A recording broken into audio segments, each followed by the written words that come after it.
Welcome to Debt to Cinema. I'm Brian Gillis. And I'm Steven Maltmanex. Like most people, we love going to the theater and catching the latest releases. However, it can sadly put a big dent in your wallet. Fortunately, living in the digital age makes the viewing possibilities endless from the comforts of home. Many of these films that you can see right from your couch, we're ashamed to say we miss, despite labeling ourselves cinephiles. So join us as one or both of us cross off a title from our list of shame. It can be an all-time essential classic, or an underrated piece of cinema that's worth giving a shot. Hell, it might just be some trashy film we want the other's opinion on. So sit tight and join us as we pay off our debts, $1 at a time. Hey, yo, Manny and Shevitz. Get up, we're going to White Castle. No, we're watching The Gift on HBO. No watching. We're starving. Sorry, kids, we ain't going nowhere. Supposedly, Katie Holmes shows her titties in this movie.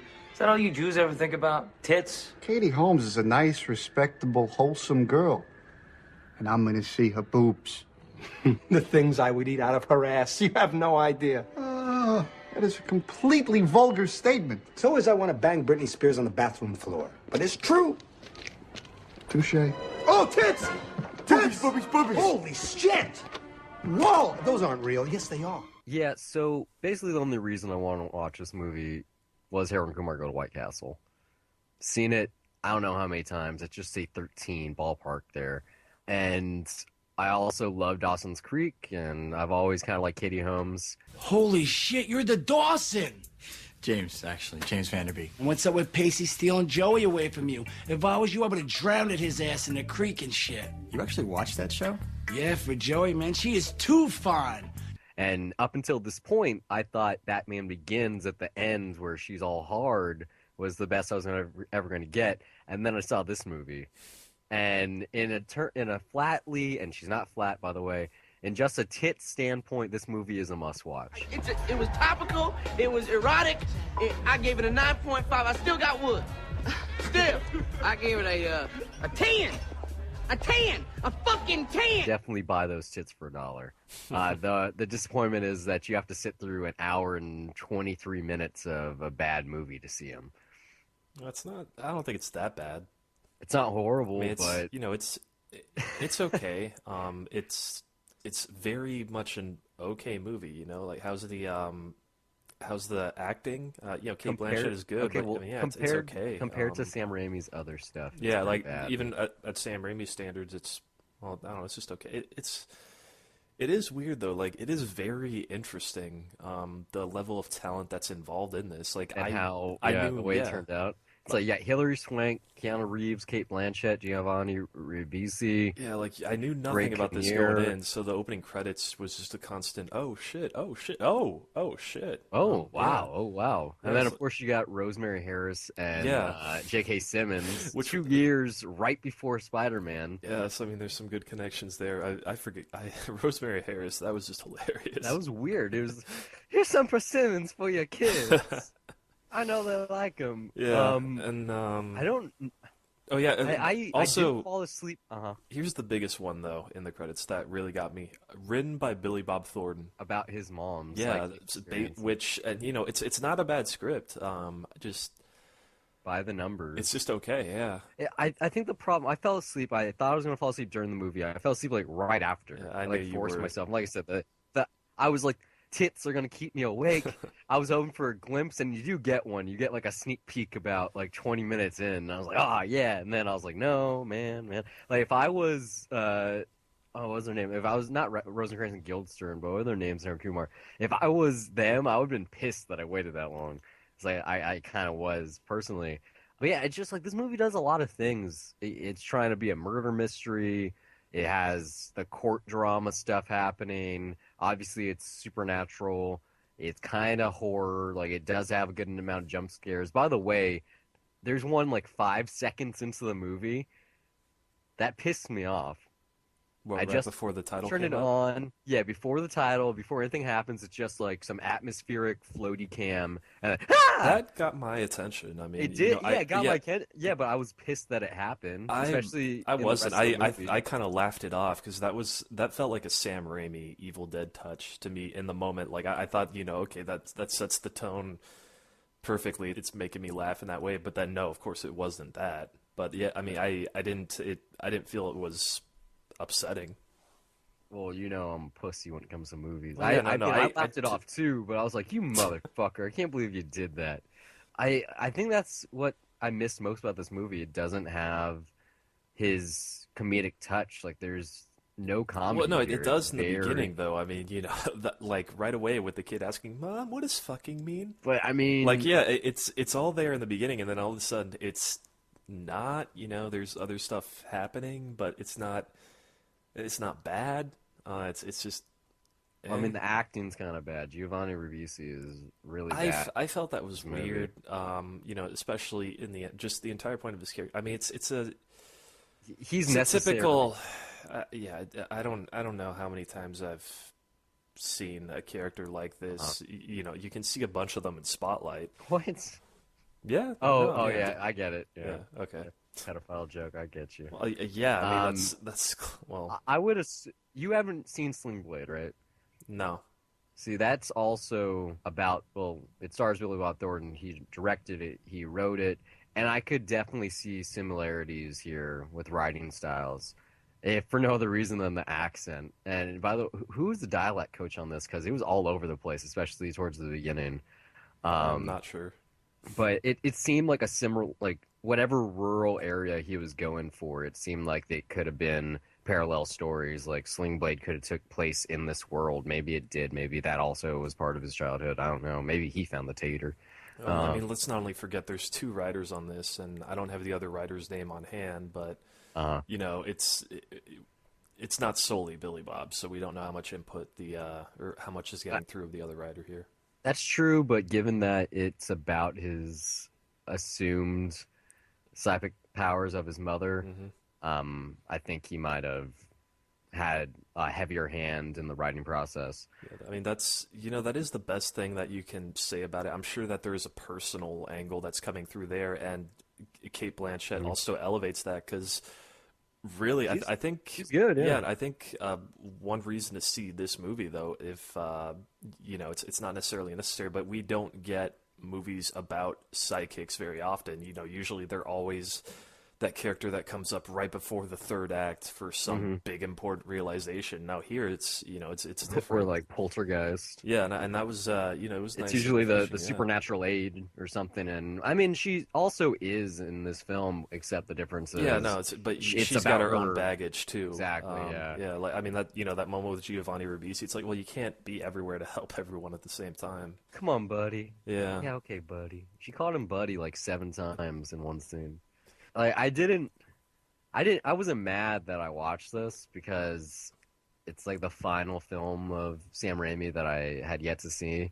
I still have to see Crime Wave. I tried once upon a time and I couldn't get into it. But yeah, so I felt the obligation, and given the cast and the tits and all that, it could have been worse. But I was really upset. Why didn't... I mean, he doesn't have to be in every one of his films, but where was Bruce Campbell's cameo? The Delta was in the film, the classic, but Bruce Campbell didn't get one. Yeah, what did Sam Raimi do before this? For the Love of the Game, I believe. I mean, yeah, because For Love of the Game was right before, and then the year before that, he did A Simple Plan with Billy Bob. So I have to imagine on the set of that, Billy Bob was like, "Have I told you a story about my mama?" and Sam was like, "No, what happened?" and he tells him, he's like, "Wow, that'd make a really good movie, Billy Bob." Yeah, and I know you've done ghost stories and such with that Evil Dead there and that, and we should get together and tell a ghost story. I think that'd be really good, don't you? Maybe this is the reason that Sam Raimi kind of got scared off of horror. I mean, it didn't get a horrible reception, but I think it has like a 57 on Rotten Tomatoes and probably a little bit lower than that on Metacritic. That's very divisive. I mean, most people dig it. I don't know.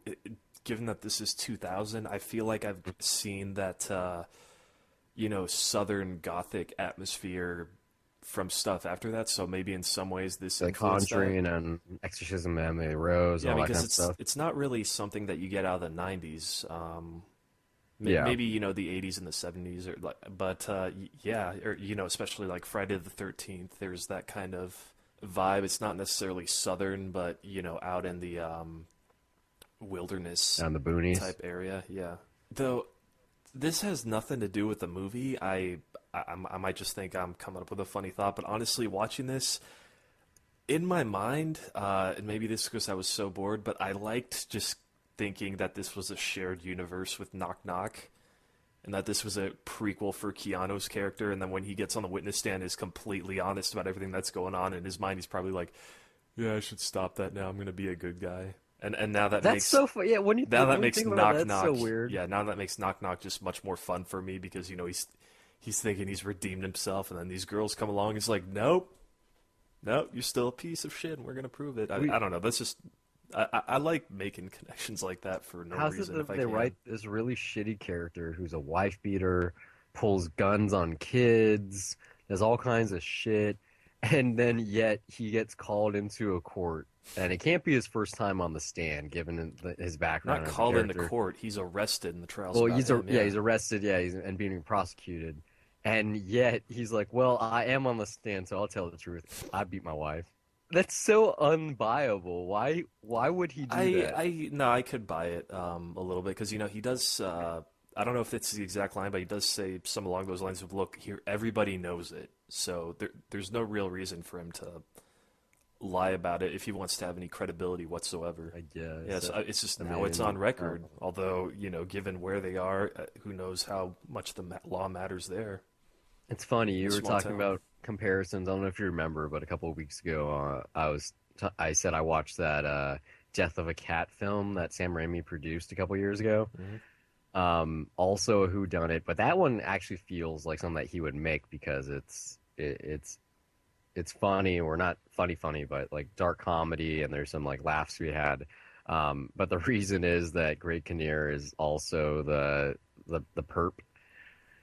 So you're watching this movie, and it's not even that much of a mystery that it's him, given you see Katie Holmes fucking a couple of dudes. So, I don't know. I wasn't surprised.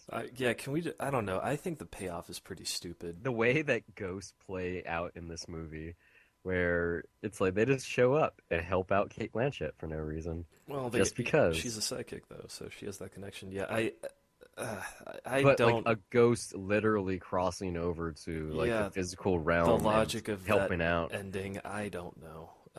or maybe you could Where say was they're Buddy? in between. I have Where was no. Buddy? He was helping me out. Nah, he's in the hospital. I'm not angry enough to hate on it. Yeah, like to nitpick the logic. I just I look at this and it's like it's not I don't think it's bad. It's not good. It's okay. It's just there's some good stuff in it, but it's not necessarily strong. And you can see the effort being put in there, at least some minimal effort. But I mean, this does I guess aside from the actors that seem to be trying their hardest, this does sort of feel like it's just it's just coasting. I mean, probably the best thing about this movie are the point of view shots of Kate Blanchett. Anytime she has like Wentworth visions or something like that. Like I got a Sixth Sense vibe from the first one where you see Katie Holmes' feet in her office. In Greg Kinnear's office, where they're like kind of decayed and messed up, and they ask her, "Oh, like what do you see?" Like totally had a similar feeling that M. Night had in that movie, but. Yeah, I thought those were good. And did you hate the slow-mo here, or were you forgiven? There's like two or three slow-mo shots, I believe. No, because it was, it fit the mood and what was necessary of the scene in the moment. It wasn't something that took me out of it. Like, I don't mind. That's a different argument here. I mean, it's more of an issue that it's so easy to do with digital photography, and now it's just being for the sake of showing off. Whereas, no, here there is a stylistic reason to do it for what's necessary in the scene. So I didn't mind that. It didn't take me out of it. Good. I wasn't even thinking about it, honestly. I don't really have anything else to say about this movie. Like I said, if you were like me and you've seen Harold and Kumar and you've wondered what Joey's tits look like, or you love Dawson's Creek, or you wanted to know why Tom Cruise converted her to Scientology, this is the reason. You get a pair of them. It's a twofer. So yeah, just because of that, it's worth watching. Or if you're a fan of Sam Raimi, but it's not a good whodunit. It's not a great psychological thriller either. But it is an interesting film for the behind-the-scenes reasons, like Billy Bob Thornton's possible mother true story. when you sent me the clip of Harold and Kumar to basically announce that this was your pick, that does set the standard for me of like, oh, I guess I have that to look forward to. And I'll be like, I thought that there was a moment where, right when they dig up the body, I was thinking, oh shit, is that what they're talking about? Is that Even it? though you Yeah, get when they're one upside tit. down. Yeah, and I Exactly, just yeah. remember in the description of that, it's like, the Holocaust? Well, picture Imagine the exact opposite of that, and I'm like, It's yeah. like, this looks like the Holocaust. I'm like, yeah, this though. is the Holocaust of titties. What the fuck is wrong with Harold and Kumar now? Like, I won't be able to watch that scene again. And then you get to the the real end, tit. the reveal, and it's like, reveal. okay, fine, you had me going. Yep. Hey, I can totally imagine Dawson's Creek. This is 2000, so Dawson's Creek Yeah. is still on TV. I can totally imagine people going to the theaters just to see Joey and going, yeah, Dawson, I understand it. Hell yeah, I'd be in that creek. Definitely. It's an okay movie. I think if you just want to see this out of curiosity or just enjoy something passable, like when it's on Netflix streaming, then it's fine for that. If you're curious to check out all of Sam Raimi's filmography, if you want to see what Billy Bob Thornton does as a writer, I don't know. It's a movie like I wouldn't say go rush out and see it, but I wouldn't say stay away from it either. I don't know. Sometimes there's just movies that are okay that you kind of just have to see for yourself as a curiosity. And that's. I wouldn't say that this is necessarily disposable. It's just. It's kind of, you know what I mean? It's interesting to see. It's entertainment, but it's not anything to talk about, really. Yeah, I mean, it's just interesting. I want to know more about how this came together and seeing who's involved. It's interesting seeing what the final product that they put out was. Yeah. Yeah. Well, thanks for listening, guys. I hope it's been a pleasure. If you enjoyed it, you can find updates and when episodes go live on Facebook and Twitter at Dollar Reviews. You can follow me personally on Twitter at Brian Gillis, that's BryonGillis, and also under the same name on the lovely site Letterboxd, which acts as my film diary, where I rate the films I watch on an almost daily basis, write the occasional review, and even sometimes compile lists. You can also find me on Twitter at S_MTX, and also follow my film diary at letterboxd.com. My username is also S_MTX. There I log everything I watch and sometimes write brief reviews. If you'd like to contribute some talking points, maybe send us a film or two that you'd like for us to review, or just some feedback of any sort, you can do so by sending us an email to dollar.review@gmail.com. And if you want to hear more of us, you can find our entire archive at dollarreviewspodcast.wordpress.com. We're also on iTunes, where you can download episodes and listen to us anywhere, and you can also hear us on SoundCloud and TuneIn Radio just by searching Dollar Reviews. Until next time, keep the change.